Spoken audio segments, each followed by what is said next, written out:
All right. Good morning. I want to recap a bit what we have done in the last few weeks and then give you a hint towards a missing link that we didn't actually study yet. So we had Markov processes, right? That was our theme of study. And there are many systems that can be described in terms of stochastic dynamics. You can think of reaction networks of biochemical circuitries. You can have populations that interact with different species. You may have a particle performing random motion or some persistent motion like the run and tumble that we saw. You may have a many-body system where you have many Brownian particles that interact with each other. You may have fields like surfaces that also can perform stochastic motion, or polymers of different kinds like DNA or microtubules or actin filaments. Or you can have many body structures where each individual building block is not a point-like particle or spherical particle, but has some shape, some kind of elongated rod-like shape. So it's very general, and you want to understand how all these different stochastic systems behave, what are the equations of motion, and how would we solve those equations of motion. We looked at these two cases at discrete and continuous state spaces. So discrete state spaces means, for example, these biochemical reaction networks or population dynamics where you have a certain number of individuals. If you think about continuous state spaces, you may think about a single random walker or many random walkers, or even fields like the height field of a membrane or the density and velocity field of particles. Sorry.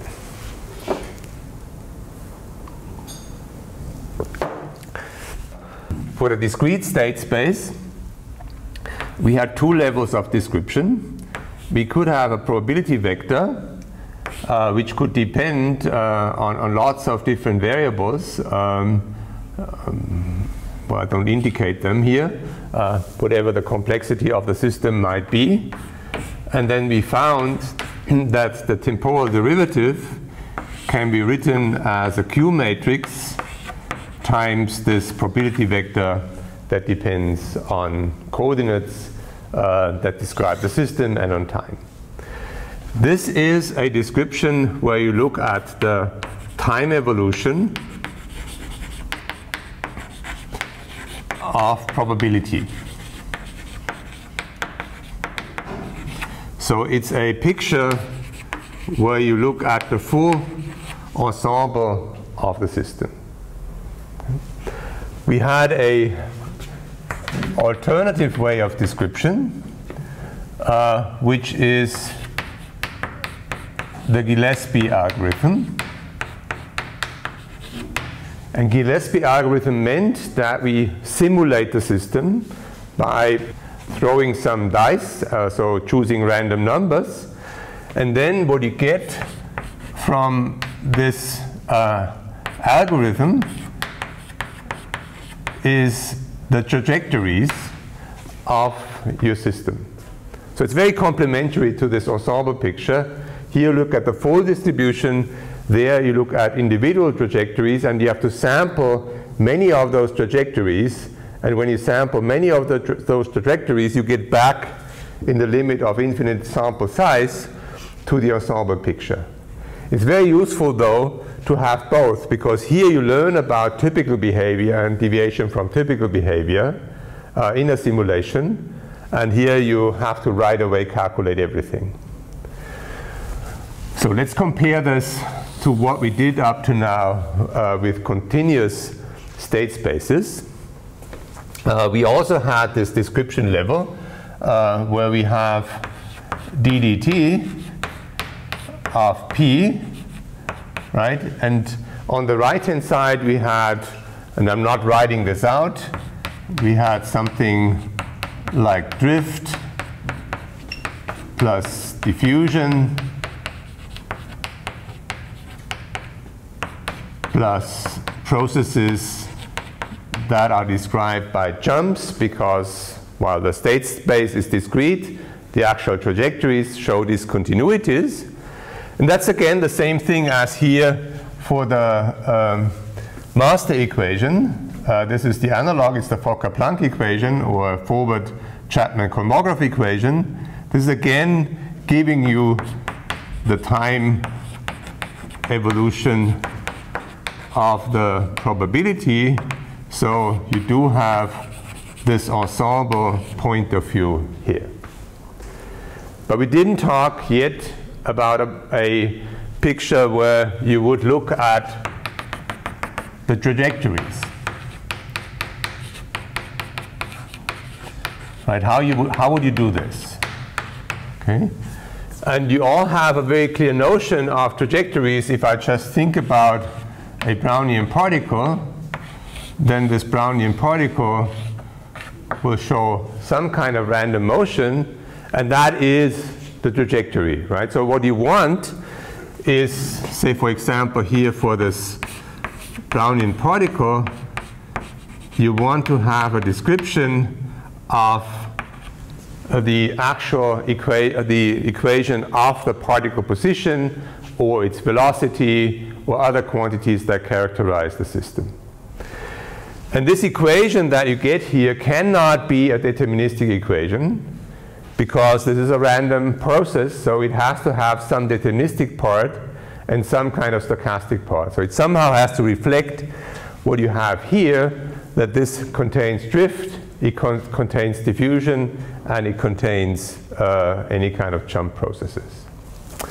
And that will lead us to a description which is due to Langevin. So this is Langevin equations.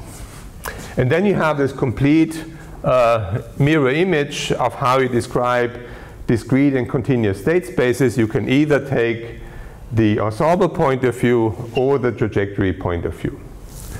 So let's now go and discuss this Langevin approach.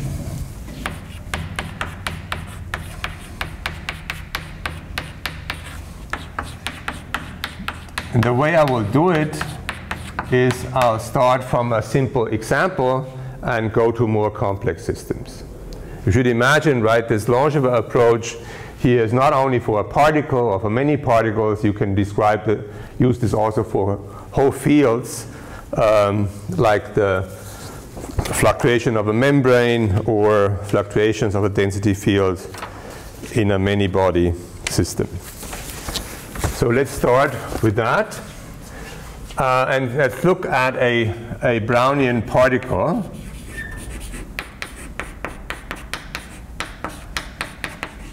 Meaning a particle which is suspended in a fluid environment.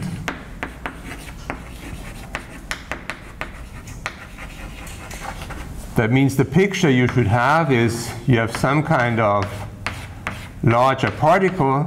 This may be an actual colloidal particle. It may also be a protein, so something that is larger than the water molecules that you have in the surrounding fluid, which I indicate here as small little dots.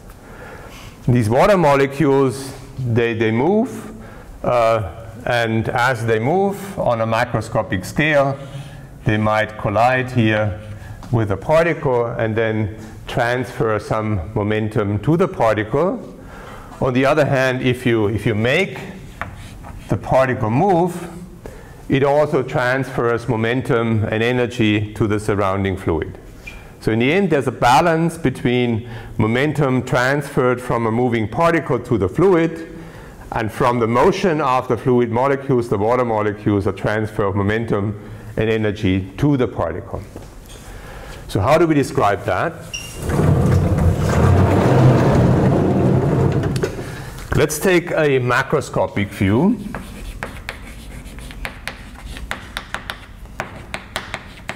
In such a macroscopic view, I consider the velocity of my Brownian particle and just write down Newton's equation.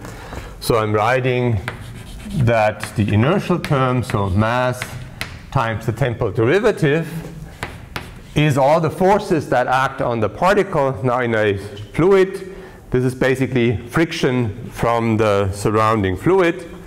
So you can write this as mass times the friction coefficient times the velocity of t. What the friction coefficient actually is a hydrodynamic problem. And I had this on the board earlier. This is a famous Stokes equation where you calculate that for a particle suspended in a fluid with a certain radius r, and eta being the shear viscosity, the friction coefficient is what I wrote on the board. Okay, that's a macroscopic equation of motion, and it does have a very simple solution. The solution is that given some initial velocity v naught, this will decay over time. So when you draw that in a diagram, here is the velocity in 1D as a function of time. You start from some initial velocity and you exponentially decay to 0 on a time scale that is given by the inverse of this friction coefficient. But that can't be true.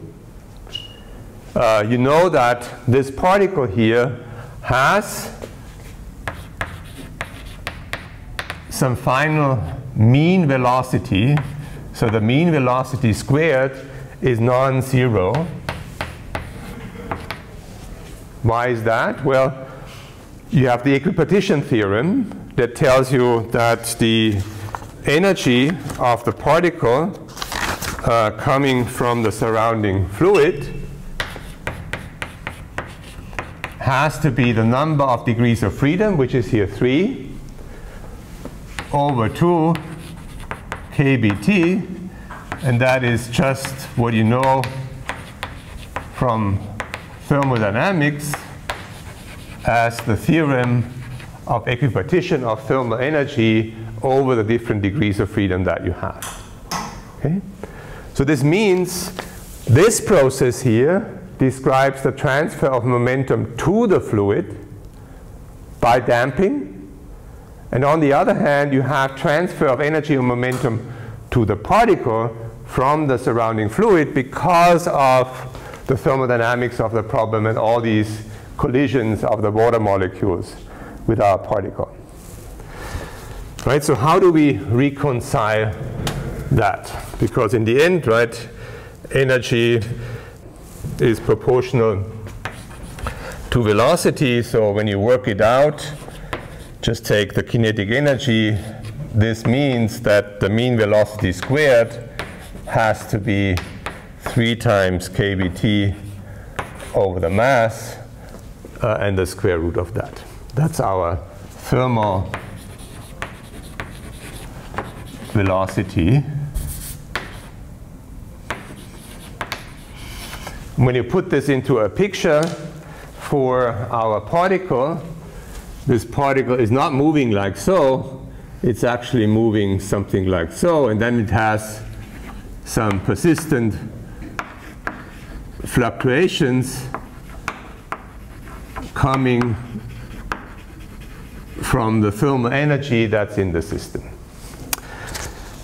Good, now Langevin had the idea to account for that in the equation of motion by saying that this first equation of motion is missing a part. It's missing a random part. So let's rewrite the equation.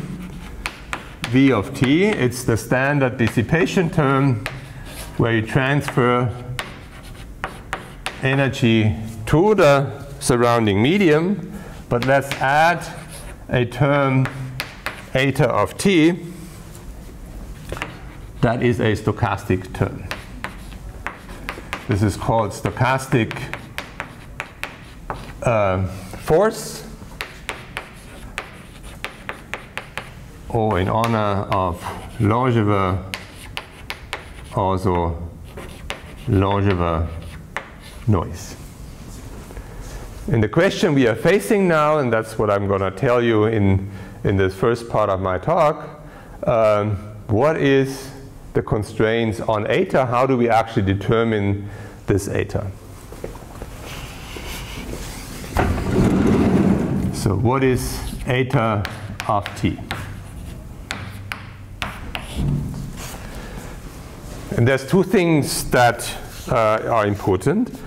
The first is that typically, that on average, you have to recover the deterministic equation of motion. So as you take the average of that, you should recover the deterministic of motion. And that just means the average of eta has to be 0. The second is that we somehow want to also get that the velocity squared in the long time limit has to approach the limit of a thermal energy scale.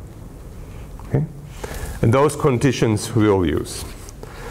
All right, the first one is eta on average is 0 in order to recover the deterministic equation as the typical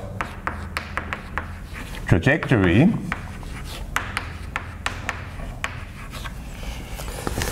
And the other one is finding out what the correlations in eta are. And let me write this down for you. So eta of t and eta of t prime. And let's add an index because we're here in three-dimensional space looking at a particle. What should that be? And we have to guess this. This has an amplitude.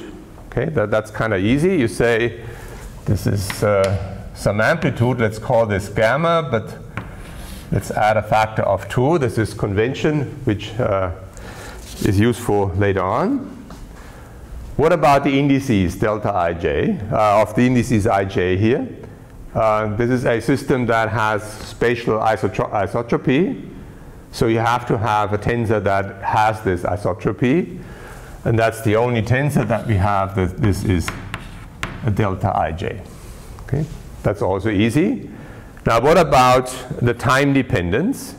You could add here an arbitrary function phi of t minus t prime.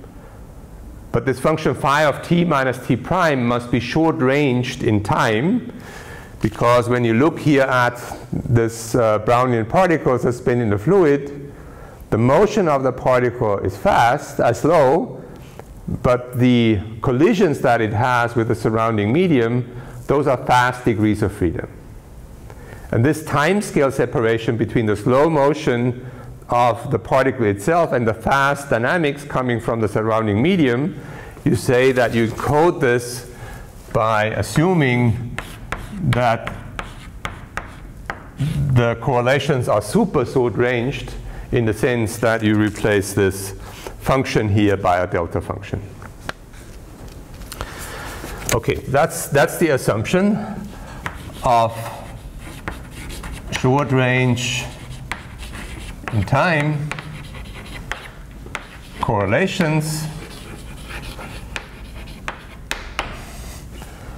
But what is gamma, right? This amplitude gamma here, it's arbitrary at this point, but it cannot be completely arbitrary because in the end we need to get this.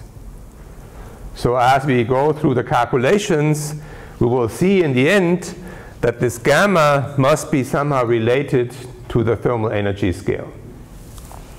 And something else, as you will see. All right, so let's do the math.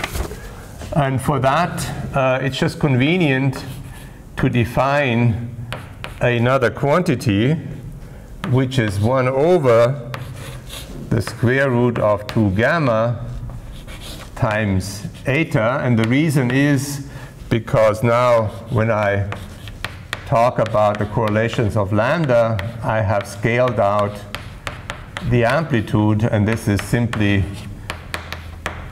delta ij times the delta function in time. And I want to do this because I want to show you that how this factor that you have here, the amplitude, is really playing out in the calculation explicitly. What we need to do is we need to solve the Langevin equation. So here it is. That's our Langevin equation. It is an equation where you can solve the first part of it. That's a simple ODE. It has a very simple solution. We have it. It's exponential decay.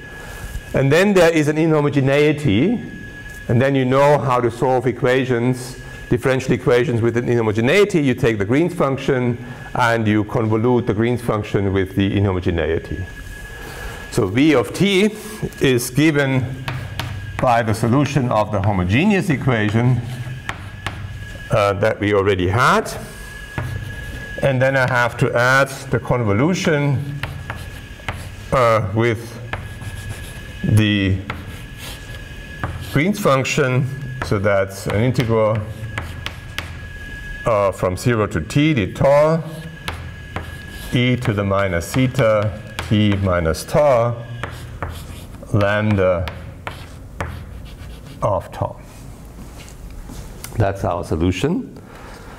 And now we will calculate correlation functions of that using that we know the correlation function for eta. So what's the correlation function?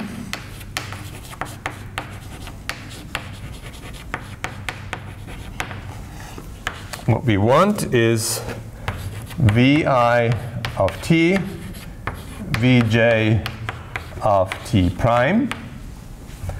That means I have to take this equation, coordinate I, and multiply it with the equation for coordinate j. This will give here the homogeneous part squared.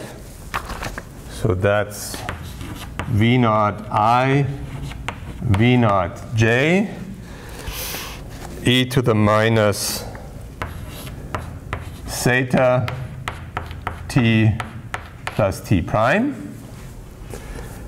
Then we get mixed terms. So this here times that. But taking the average, we use that eta, and so lambda on average is 0. And that means the second term is the square of the second term in the solution of the Langevin equation. And that is then plus 2 gamma over mass squared. And then we do have this double integral from 0 to t, 0 to t prime,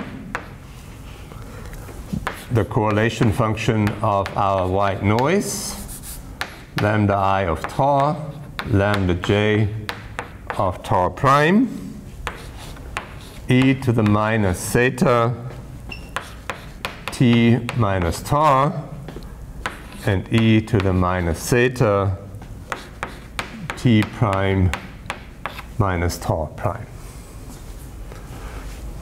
Now we use what we know about the correlation function of the noise. So that here is equal to Kronecker delta, delta of tau minus tau prime. And then the remaining exercise is just evaluating these exponential integrals, which is pretty straightforward. It's a bit cumbersome, but it's actually pretty straightforward. And I spare you of that. If you want the details, I've spelled this out in the lecture notes, but it's not deep. It's just simple algebra. So from that, what you get is as the basic result that this is gamma over theta m squared e to the minus theta absolute value t minus t prime delta ij. And that's an important term because it just depends on the relative distance between the two times, t minus t prime. The other terms that you get from solving the integrals is v naught I, v naught j, minus gamma over theta m squared delta ij e to the minus theta t plus t prime. The limit we are interested in is times that are larger than the typical relaxation time. So t and t prime, both of them, they are supposed to be larger than this relaxation time, but not necessarily the distance between them. And that means from the two terms that you see here on the board, the only one surviving is the first one. So this then converges to gamma over theta m squared delta ij e to the minus theta t minus t prime. And that's our key result that we do get from the analysis of the Langevin equation. So the correlation function of the velocity in the long time limit converges to this amplitude here times the exponential factor that you have here. And that theta appears here is natural. Theta is the time scale of the whole dynamics. So meaning the correlation functions here decay with the distance between the times scaled by the relaxation time. So how does that compare now to thermodynamics? So we compare with thermodynamics, and that means we compare this in the long time, in the limit of the correlation function that we have for equal times. So for equal times we have vi of t average,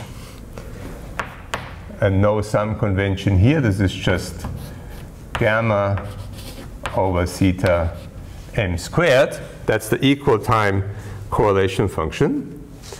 And this equal time correlation function has to be equal to what we have here. Okay? This is here for the vector v squared. We have it here for each component squared. So this has to be equal by thermodynamics to kBt over m. And that means now, as a consequence, that gamma is actually m times theta times kBt, and I call this gamma times kBt.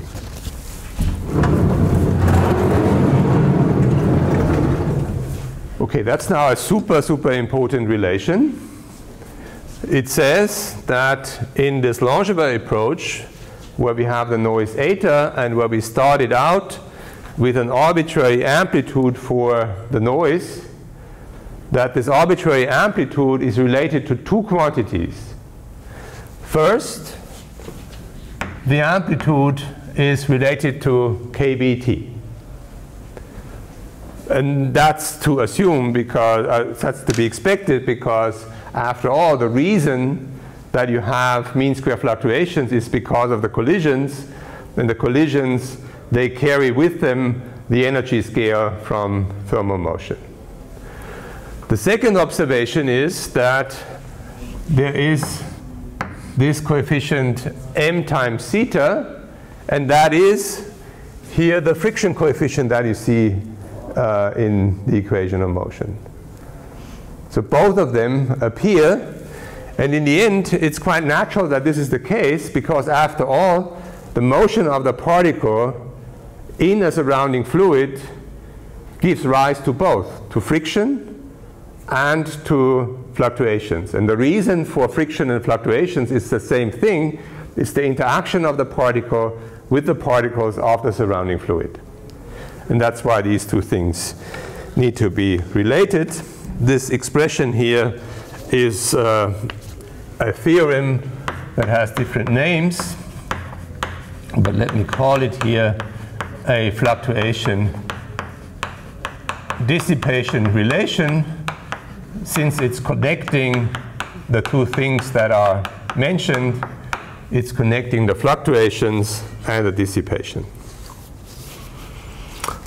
All right, so in the end, the upshot of the analysis is that for a model of a particle suspended in a fluid, to be consistent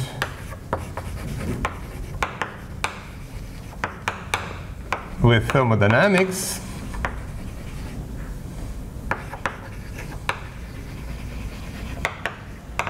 you must have a Langevin equation of the following form: d dt of vi of t equals minus m zeta vi of t plus eta I of t, with a characteristic that eta I of t on average is 0, and the correlations of eta over a time span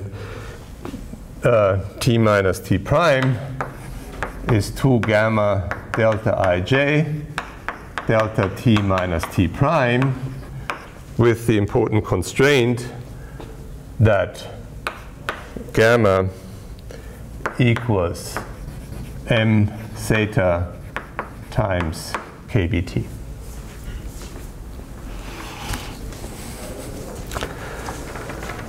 Having said this, if you don't have a system that has a thermal heat bath, you don't have this constraint. Okay? Yep. I have a question.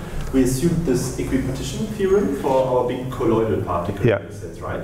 And from where I know the equipartition theorem, that was from if you have like a canonical ensemble, every degree of freedom which enters the Hamiltonian squared kind of gets a half kBt, yeah. Right?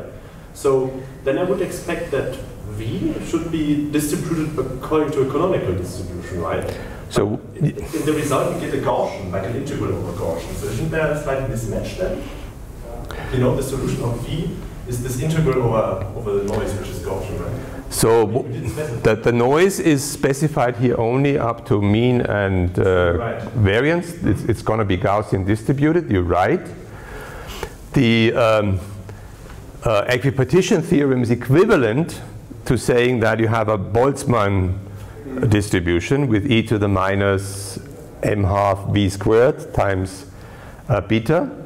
And from that it follows that the mean squared of the velocity is given by that relation. Yes. But you recover, really you recover this when you solve this Langevin equation. Yes, for the mean energies, for the mean energy, right? For the velocity distribution even. Exactly. So if you want to calculate from that, from this equation, if you want to know what is the stationary velocity distribution, you will find that this is proportional to the e to the minus beta half mv squared. And we'll show this, or you can show this later on, because the next part of my lecture is how would you relate this to a Fokker-Planck equation? Because after all, when I talked about the analogy between those two different descriptions, when I formulate a Langevin equation for a Brownian motion, it has to match, of course, the previously discussed description of the equation in terms of Fokker-Planck equations. And that will keep us busy then in the next half an hour to see how this relation works. And then you have a probability equation, a time evolution equation for probability. And you can solve that for the steady state, and that time evolution converges then to a Boltzmann distribution. Because we have that line, v of t, yeah, equal to something, and I think from that we can already see it's a Gaussian distribution. Yeah, if you say and assume that all of this has only Gaussian is a Gaussian distribution, then you know that a Gaussian distribution is determined by the first and second moment. So you can actually argue like this too. You can say, well, I know it has to be a Gaussian, and therefore I can just use the moments to construct the Gaussian. And then you get the canonical distribution. Yeah, yeah, okay. That's what you do. Okay, so this is this, but before we go there, I have to wipe the board. All right, before we go there, let's look at the position variable. So, what is the stochastic dynamics of the position of my Brownian particle? Well, the position for the kth component, and I mean here it's deviation from some initial value, can of course be calculated from the velocity because it's just the integral of the velocity. So we integrate from 0 to time t, vk of s ds.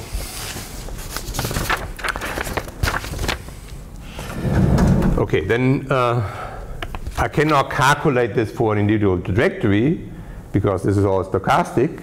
So I have to calculate the moments. The mean, of course, for that is 0. You can check this quite easily because the mean of v is 0 in the long run. So I want to know the actual deviation, delta x of t squared. Okay, and that is just written out in terms of equations, the time integral for the first velocity factor and the time integral for the second velocity factor, and then you have the correlation function for the velocity v of tau prime. This you know, you just use what we have here, and you use it for the result where you look at the long time scale. And then after some algebra, what you do get is 2 times the dimension of space, kbt. So that's space dimension over m theta t plus 1 over theta e to the minus theta t minus 1. All right, this is what you get after the algebra doing the integrals. It's instructive here to look at limits because you can compare time with the typical relaxation time theta to the minus 1.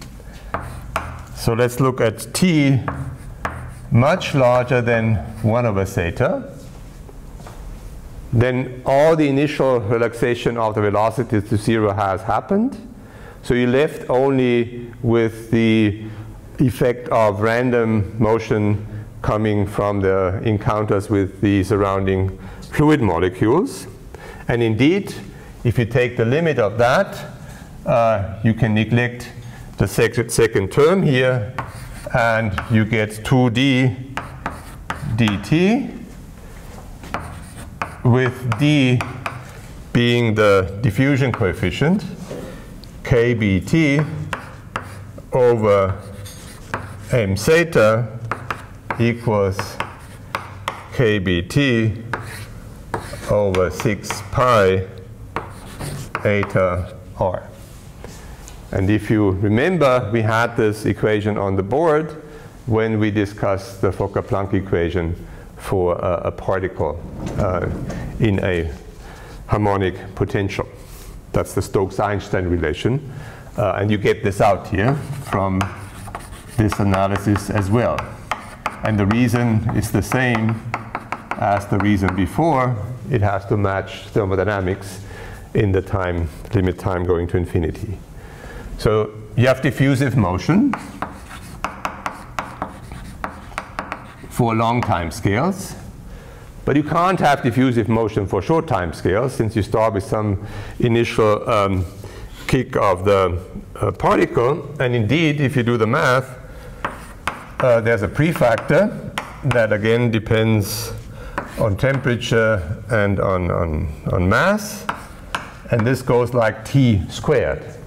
And that's ballistic motion, right? If x squared is t squared, then this means ballistic motion. And that's for times much less than our relaxation time. If you were to plot this in a double log scale as a function of time, and here you plot the mean square displacement, you will get, so the MSD, you get something that goes ballistic, which is t squared, and then it crosses over to something that's diffusive, and the characteristic time scale at which this happens is this relaxation time. All right, so we do have a functioning Langevin equation, and that's all I wanted to say before the break. So let me summarize that again.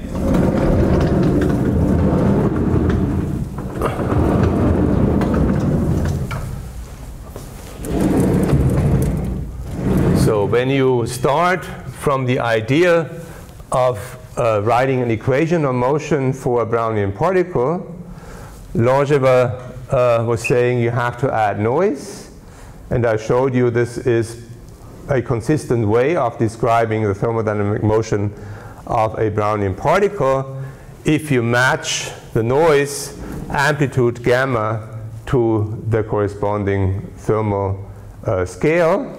And what we found is here this relation, gamma is friction coefficient times energy scale, the fluctuation dissipation theorem. And then once you have that, you can even calculate the standard results for a Brownian particle, namely the motion of it in the long run, and you recover diffusive motion at time scales beyond the relaxation time from the initial condition. All right. Questions? If not, let's have a break, and after the break discuss the equivalence of this to a Fokker-Planck equation.